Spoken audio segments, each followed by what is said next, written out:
Because your tech tree or account looks similar to this and you're looking for that advice on how to progress through your tech as well as your account to develop properly so you are not falling behind. Well, I am going to give you that exact advice today, and I'm going to teach you the best ways to progress in tech and how to use your gems to even develop your account correctly. So let's go into today's video.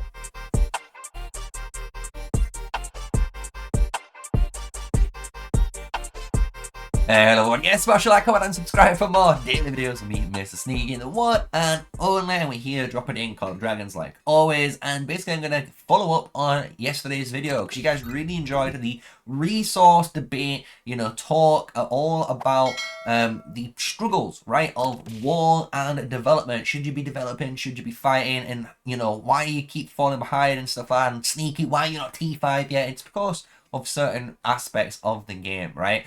So what we're going to do is basically go from scratch today, and I'm going to go even onto my old account on my really old free-to-play where you can actually see the tech tree really stripped back, and we can go really in depth on it, right? Because all of your decisions actually started from this screen, right? If you've picked League of Order, all of the advice I'm going to give you is going to be trying and more tailored towards the majors, right? So when I'm talking about heroes or talking about tech, you need to realize it's going to be for you, pick mage, right? But if you've gone the Spring Wardens area, you're going to be going obviously archers, right? Because you start with Guan Win, you get that road to glory, you get Craig, push through, and you're playing archers, boys. You're picking archers, right? So that's the whole purpose of it.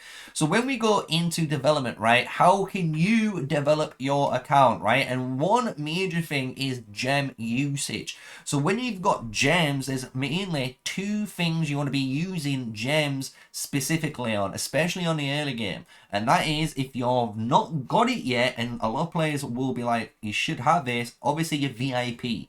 VIP is massive, right? And if you go all the way to at least VIP 8, you're going to get one legendary token for your account. That is actually massive for you, and it's going to just give you obviously a little bit of a boost in pushing through, as well as, more importantly, second research queue, so you can actually push through all of your tech. So a lot of your gems in the early game is going to be pumped into this VIP, because as soon as you get into this level 8, you realistically could stop spending gems in here, let your alliances and spenders grow your actual VIP over time, and start working on more important parts. So the next two areas which are more important once you've got that secured is obviously going to be your hero choices, as you can imagine, and spending gems on your rally beacon. Your rally beacon is going to be one area that you're going to be pumping gems into, and you're always going to be dropping them. And I do this all the time, and a really easy way just to showcase on how to do it: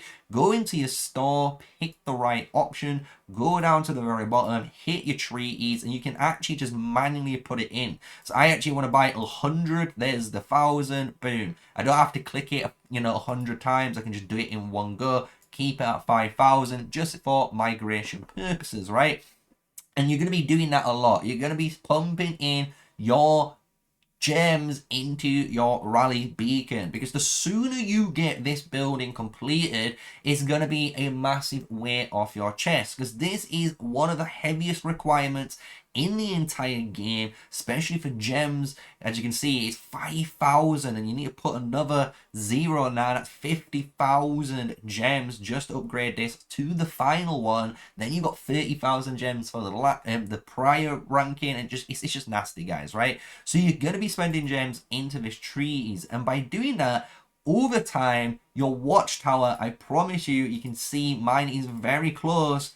It's only 1,000 away, and that's from killing dark lanes. So you are going to get this done over time. So it's better to focus on your rally beacon with your gems. It's a lot harder to get those treaties because it's so random, getting 1 to 7 or 1 to 12 from each kill, and it's very costly on the CP. So as soon as you get those two done, you're going to be in a great position, because then what happens for you is you're going to allow yourself to obviously work on your tech tree, right? That's going to be allowing you to finish your ability to basically upgrade your hospital here, because you need the rally beacon. It's going to allow you to upgrade your wall, and then obviously upgrade the College of Order, and it's going to allow you to push through to tier 5 tech. So that's kind of like the the development of your end game buildings, and where you honestly should be spending your gems in this game if you really want to get T5. So what we're going to do is do a little time lapse. We're going to jump back into my other account and showcase how you should be prioritizing all of your research, so you can avoid basically wasting loads and loads of tech like kind of like I have, and getting all of your tech tree maxed out before you even obviously get your T5 troops done. Here we are back in on the smaller account, and you can see this is a lot more what you should be looking at, right? Maybe you're a brand new player or you're just getting into this area. How should you be tackling it? So the one thing with the military tree and with your tech in general, before you even think about pushing any of this, and and I know there's a couple of you watching this video who've done it already, right? What you need to be doing, guys, is actually going into your eco tree. And what you want to do is make sure this scholarship 2 is maxed out. I mean that you want to start pushing this every single stage. So right now I need to get to level 22 on the building, plus I need to go back and upgrade this one container upgrade free, and allowing me to obviously go to the next levels and upgrade scholarship 2. Every single point of this is costing you basically nothing. It's just giving you free research speed reduction for 1 million basically requirements. Like, there's no excuse. So you need to get this done. If you don't get this done, it's going to slow you down. It's going to cost you even more speed ups in the long run, and obviously it's just not helping you, right? So the first thing to do, as anyone will know and anyone should advise, complete your eco tech tree. Make sure your scholarship 2 and your scholarship 1 are both maxed out before you're doing any sort of big research push. Once those ones are done, obviously what you can be doing if you really want to is complete all of the other eco tech tree, just to make sure your account is honestly farming as fast as possible, because the more resources you can farm and the more resources you can produce quicker, it's going to allow you to just honestly have that uptime on your resources to keep either developing tech or in the late game fight, which is obviously what you guys want to do. So once you've kind of got this section done, what's more important is the military. How should you tackle your military tree? So when we're going back here, you can see we've got really low tech, and what we're going to do is obviously push through your tech, unlock all of your tier 4 units, so you make sure all of these are completed, and obviously get your forest eagles completed. So this is going to give you all of your tier 4 units in the game, so you can obviously start doing a lot more of the content and actually punish and do some decent damage when it comes to, obviously, again, PvE and some PvP content, depending on your circumstances. But when you're at this stage, I'm going to suggest do not fight, right? You might be thinking, Sneaky, okay, we've got T4 units, we're going to be strong, we should be fighting. Obviously, in your kingdom, that might be true, but when you're getting into further and further seasons, you're going to realize this is not the case. And if you start fighting now, it's going to cost you a lot more in the long run. So what you want to do is start pushing your tech. So the first things you want to do, honestly, is your defense and your HP ones. HP is honestly the best stat in the game. A lot of people don't understand this, but when you have higher Legion HP, it means if you have basically 100 HP and your opponent had 150 HP, if I am doing 75, or let's say actually 100 damage attack, right, he can technically take 2 hits, even with that extra 50 HP, before one of his units dies, which is massive. It's so massive. And top of that, when you put defense on top, instead of me doing now 100 damage, I could be doing something like 60 damage. So now he's taking 3 hits with that 150 health total. So it's very important to have HP as high as possible, and then your defense. Because the one thing in this game, I'm going to be honest with you, you do get a ton of attack. You will get a ton of attack, and even heroes generally have a ton of attack built into them. So you don't really need to worry about having attack as much. Try and focus on getting your first aid completed first, then your defense formations, and get this assault strategies. If you're looking for recommendation where to stop, I would honestly say try and get all three of them to at least 7 out of 10. 7 out of 10 is a nice, comfortable position because the last three are honestly very, very costly. They're going to start punching up to your 60, 70, 100 days plus when it comes to these techs, right? So you want to make sure you have the research title from your kingdom when you open up into the home kingdom section later on this year, as well as research runes and being in the correct alliance to give you the most research buffs from behemoths. And that was going to help you honestly reduce as much as you can with your tech. So once you've got those to 7 out of 10, and you can start looking at your purple tree. And the thing is with your purple tree, what I would do is pretty simple. Only focus on one troop. That's all you need to do. Sounds crazy, and I know it's tempting where you might want to try and get these guys to like 5 out of 10 or 3 out of 10.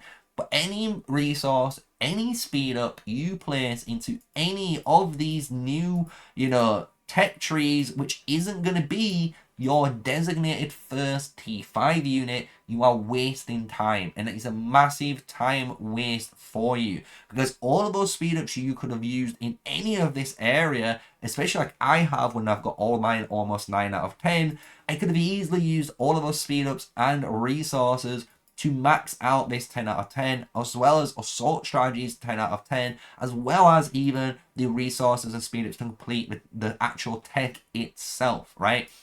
So it's very, very important. So what you want to do is pretty simple. Pick one tree.